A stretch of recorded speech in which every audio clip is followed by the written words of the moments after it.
yo voy a tratar de predicar.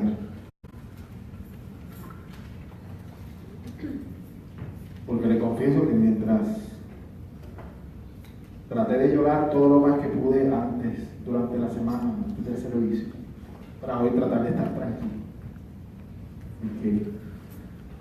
Pero que el Señor permita que nos acompañe. Buscamos en nuestras Biblias o en nuestros teléfonos, para leer la palabra del Señor, en el Evangelio de Marcos. Marcos capítulo 10, versículos 17 al 31.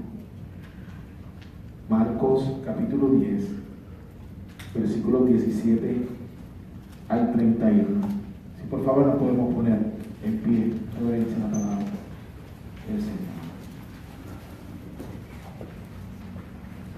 Dice así la palabra del Señor.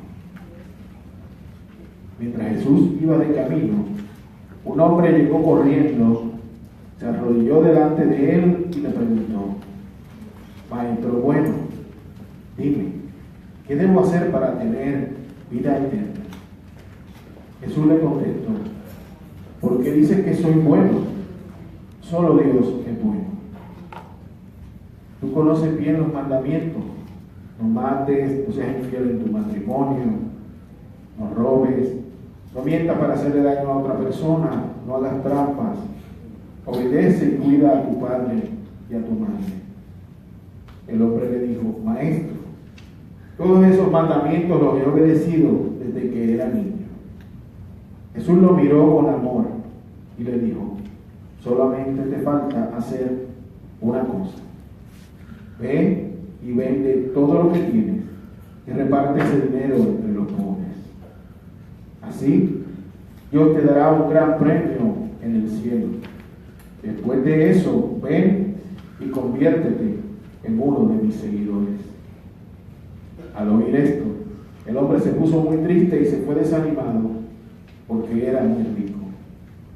Jesús miró a su alrededor y dijo a sus discípulos: es muy difícil que una persona rica acepte a Dios como su rey.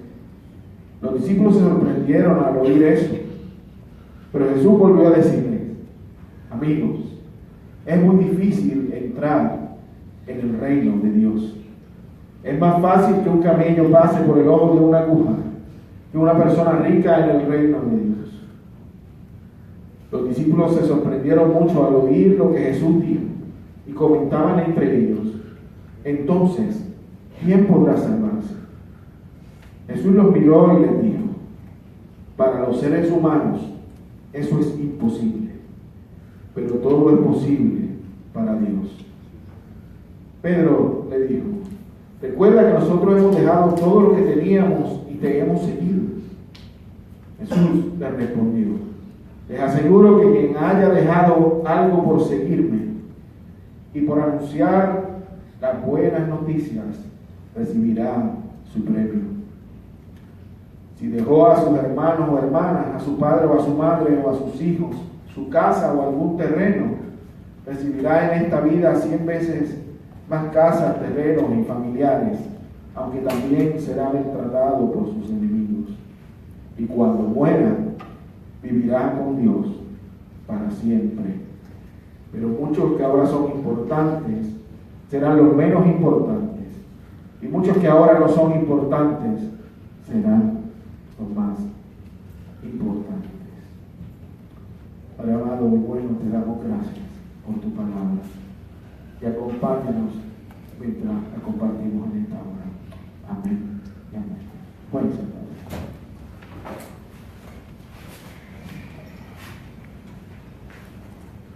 Hay una película que yo vi cuando yo tenía como 5 o 6 años, en los años 70. Y esa película estaba basada en un musical. Se llama El violinista en el tejado, el Fiddler on the Roof. Narra la historia de esta familia judía en Rusia, en la época de antes pre-revolución. Y en medio de toda esa situación, el padre de esta familia quiere que sus hijas se casen. Y se casen tradicionalmente bajo ceremonias judías y bajo sus costumbres. Y las muchachas dicen, papá, ¿pero es que nosotros somos modernas, queremos casarnos por amor, no solamente por la ceremonia y por cumplir con nuestras tradiciones familiares? Pero en la película, mi canción favorita y mi escena favorita es cuando el protagonista, el papá, comienza a cantar una canción. En español dice, si yo fuera rico. En inglés, If I Were a Rich Man. Y ahora hasta hace un año, 2 años, hasta en una canción de rap utilizaron eso. Y entonces en la canción él le preguntaba a Dios, decía todas las cosas que él iba a hacer si él pudiera ser rico. En la traducción al español decía, si yo fuera rico no tendría que trabajar. Ahora, en inglés no es eso lo que dice. En inglés dice, no tendría que trabajar tan fuerte. Nosotros no conocemos todos los detalles del hombre rico o del joven rico. Y dependiendo del evangelio que veamos, pues el subtítulo antes de ahí va a decir el joven rico o el hombre rico. Y este pasaje también usted lo puede encontrar en Mateo y en Lucas. Y es interesante que este es uno de los pocos pasajes que tiene más o menos la misma cantidad de versículos en cada uno de los evangelios. Lo que es interesante también es que Marcos es el único que dice que vino corriendo y se arrodilló delante de Jesús. Un personaje sin nombre que hizo algo no esperado para alguien de su posición, porque se entiende que esta persona posiblemente era uno de los principales en la sinagoga, aunque se consideraba alguien joven, y sin importarle la crítica se tiró a los pies de Jesús. ¿Sabe? Y lo que pasa es que para él entendió cuál era el impacto de lo que Jesús estaba tratando de explicar, lo que predicaba, lo que enseñaba, lo que compartía Jesús. A él lo había sacudido tanto y tanto que no le importó que su posición oficial pudiera ver afectada en ese momento. En ese momento eso pasó a segundo plano. Él quería de corazón seguir a Jesús. Y luego comienzan las preguntas y el intercambio entre Jesús y esta persona. Lo primero que le dice, maestro bueno, Jesús, tú eres bueno.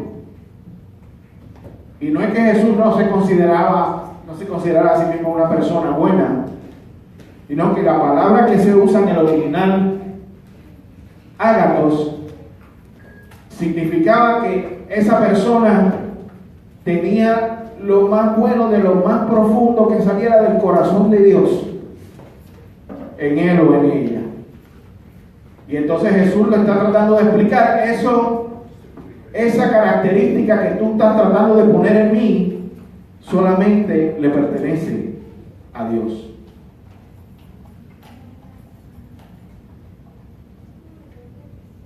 Otra definición que tiene esa palabra es que Dios empodera la vida y la fe de la gente. Así que Jesús también, cuidándose un poco de la gente que lo observaba, les dice, esta característica le corresponde solamente a Dios. Y no es que Jesús estaba tratando de usar falsa modestia. No quería, aún siendo hijo de Dios, adjudicarse algo que no le correspondía. Y entonces surge una pregunta más práctica. ¿Tú sabes cuáles son los mandamientos? ¿Tú sabes lo que tenías que hacer? Jesús le dice, yo sé que tú lo sabes. Lo que yo espero es que hayas sido capaz de vivirlos. Y luego del intercambio hay algo clave. Dice que Jesús le amó. No porque se sabía y había seguido los mandamientos. No porque le dijo que era bueno. Sino que había podido darse cuenta Era alguien que se acercaba con una intención sincera y con un verdadero deseo de seguirle. Y hasta aquí, todo bien. Sin embargo, surge una pregunta más. ¿Qué estás dispuesto a hacer para seguirme? ¿Qué estás dispuesto a dejar para seguirme? Ve y vende todo lo que tienes y dalo a los pobres, y entonces regresa y sigue con nosotros. No es que Jesús le estaba diciendo, deja a tu familia desamparada, sino que le pedía que usara sus recursos para bendecir a otros, no solamente para lucrarse y obtener extra beneficios de ellos. Y ahí entonces, aquella hermosa conversación anterior surgió allí, tratando Jesús de que siguiera un momento de entrega, un acto de humildad. Y eso de momento pareció que se desapareció. Dice que el hombre se fue triste, porque no podía desprenderse de lo que más amaba, más que a los mandamientos, más que cumplirlo, más que la entrega, aparentemente algo más, lo que significaba tener muchos recursos, mucho dinero, mucho de todo, menos mucho amor por los demás. Mire, la intención de Jesús no era desatar un discurso en contra de los ricos, sino que esta persona y los que le escuchaban pudieran entender que sin una verdadera entrega, sin un dar de todo corazón, no se puede agradar a Dios, aunque nuestras intenciones sean buenas. ¿Qué está usted y qué estoy yo dispuesto a entregar hoy? No mañana, no cuando me convenga, sino hoy. Giovanni se prepara precisamente para vivir esto en carne propia. Está dejando un trabajo con buenos beneficios y oportunidades. Está saliendo de la comodidad de su casa y de su familia, para, como dice en estos versículos, ir a buscar a quienes van a ser los nuevos miembros de su familia, quienes van a unirse a su familia a través de la fe. ¿Sabe? Yo siempre supe del amor de Giovanni por las misiones, y al principio que ella llegó, mientras le ayudábamos a conectarse con diferentes personas que trabajan con misiones en la región y a nivel nacional, parece que ese amor seguía haciéndose más grande cada vez. Yo espero que las dudas, como a Pedro, no te asalten, pensando, como ya me voy en este viaje, ya cumplí. Como me voy a las misiones, ya cumplí. Que sepas que el llamado de Jesús es precisamente a que continúes expandiendo tu entendimiento, tu ministerio y tu amor por la gente. El intercambio entre Jesús y los discípulos continuaba. Pero ¿quién entonces puede ser salvo? La respuesta de Jesús fue directa. Es imposible para el ser humano pensar que porque se sabe la Biblia del frente a atrás ya es salvo. Que porque canta como los ángeles o no canta ya es salvo. Que como pertenece no sé a cuántos comités en la iglesia ya es salvo. Jesús nuevamente sacude y esta vez a los discípulos. Está diciendo que quien sabe y quien decide quién es salvo es Dios. ¿Sabe lo que estaba haciendo Jesús en este momento? Poniéndolos en una nueva forma de entender y de vivir la salvación.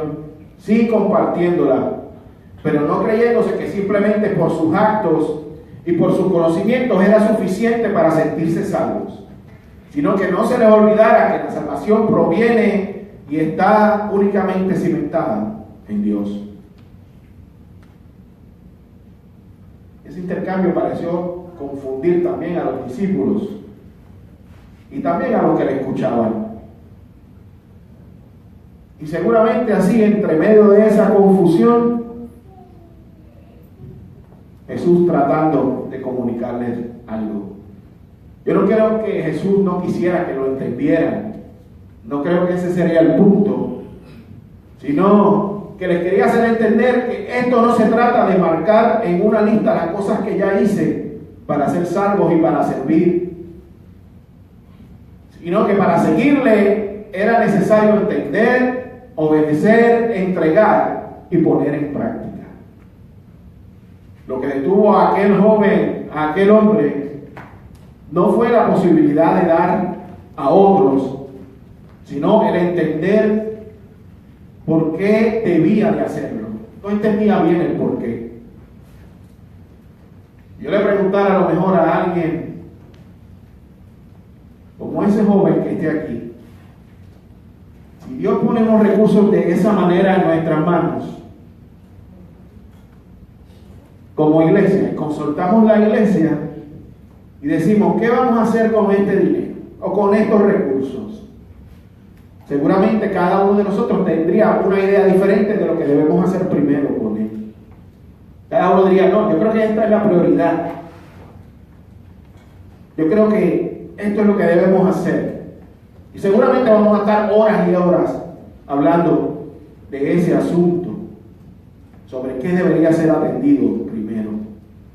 Porque estaríamos pensando en la necesidad y no en el necesitado. El enfoque debe ser sí, existe una necesidad que despierta nuestro interés y nuestra preocupación. Vamos a tratar de cubrirla. Pero el enfoque no es simplemente cubrir la necesidad, sino tratar de entender cómo la gente sufre por eso y cómo actuar de tal manera que ellos sean los beneficiados. O sea, que el asunto no sea de nosotros sentirnos bien porque dimos a una causa, aunque eso no haya sido la mejor manera de bendecir a la gente. Por eso Jesús le envía a vender sus cosas y a repartirlas, para saber si conocía cuáles eran las necesidades y cuáles los necesitados. Y segundo, que pudiera usar ese interés, ese deseo de ayudar, de una manera que se multiplicara al máximo su esfuerzo en diferentes maneras. Así que entre pregunta y pregunta, llegamos a ese momento clave. ¿Qué vamos a hacer con lo que le entregamos a Dios? ¿Y qué hacemos con lo nuevo que Dios pone en nuestras manos? ¿Te acuerdas? Hace un ratito le dije que a Giovanni le iba a tocar ver quién iba a ser su nueva familia allá. Pero para que ella pueda hacer eso y pueda concentrarse allá, nos toca a nosotros cuidar de su familia acá. Y la cuidamos a ella también, en oración y comunicándonos con ella. Y así que nos va a tocar a nosotros sostener la familia en ambos lados, de diferentes maneras. Y ese era el asunto que el joven no entendía. Pensaba que era un asunto solamente de dar. No es un asunto de compartir. Él quería solamente dar. El asunto era compartir mientras damos, porque no es lo mismo. Me fue triste. Porque más que dar, se trata de compartir, de relacionarse, de compañerismo. Si él hubiera entendido eso, yo creo que no se hubiera ido tan rápido. Hoy nosotros estamos expandiendo relaciones para que cuando Giovanni llegue a la India, estamos llegando nosotros también. Y en el lugar donde ella esté, estamos nosotros también. Porque cuando ella esté alegre, nos vamos a alegrar. Y cuando llore, vamos a llorar con ella. Porque es un asunto de dar con propósito y de cultivar relaciones lo más duraderas posibles. Relaciones para toda una vida. Esto es una historia real de uno de nuestros misioneros. Y dice que en el lugar donde se encontraba, se terminó el servicio y estaban listos para irse, y de momento llega una pareja joven con mochilas encima y los saludan y le dicen, estamos buscando un lugar donde quedarnos. Le dice, bueno, en las casas de huéspedes y los hoteles que quedan del otro lado de la ciudad. Le dicen, no, nosotros no pagamos para quedarnos en hoteles. Nosotros llegamos a un lugar y preguntamos si cualquier persona que vive ahí nos permite quedarnos en su casa. Y dice el misionero que comenzó a hablar con esta persona y con el pastor de la iglesia, hasta que el pastor le dijo, pues se pueden quedar en mi casa. Y le dijo, la casa es grande, pero tiene muchos defectos. Pero estuvieron agradecidos y se fueron juntamente con el pastor a descansar en aquel lugar. El pastor se quedó maravillado por aquellos dos jóvenes. Dice, me maravillé por su gracia y por su sencillez, y que a pesar de la lluvia y los viajes difíciles, se comprometieron a depender de la hospitalidad de la gente, de la amabilidad y de la generosidad. Y él dice que alguna gente lo llamaban ingenuos, pensando que no siempre iban a encontrar un lugar donde quedarse de esa manera. Y el pastor dice, pero lo que yo vi en ellos fue una sabiduría nacida en la confianza, en el descubrimiento y la franqueza. Y yo diría que ese fue el mejor sermón que recibí ese día. Déjeme repetir una de las preguntas que le hice anteriormente. Y ahora le voy a pedir que usted, mire, conteste con el corazón. ¿Qué está usted dispuesto y dispuesta a entregar para seguir al Señor? E ir de manera más clara en nuestra misión y en nuestro propósito como miembro de una familia de la fe. Si usted lo está, pero de verdad, no de nombre, no para que yo me sienta bien, sino de veras, piense, ¿qué desea usted hacer para que su entrega sea más profunda, más significativa, más real? ¿Habrá alguien aquí hoy que, como Joanny, quiera entregar más de sí al Señor? Vamos a orar. Padre amado y Padre bueno, queremos darte gracias por tu cuidado, por tus bendiciones, porque has estado con nosotros y nos has cuidado, Señor. En esta hora en que nos reunimos a celebrar, más que despedir, a celebrar el ministerio de Joanny como iglesia, Señor, ayúdanos también a entender el compromiso que esto conlleva, Señor, a entender el propósito santo que hay detrás de este lugar, detrás de estas palabras, detrás de estos versículos, Señor. Ayúdanos, Señor, a entregarnos mucho más allá del joven rico o del hombre rico. Ayúdanos a entender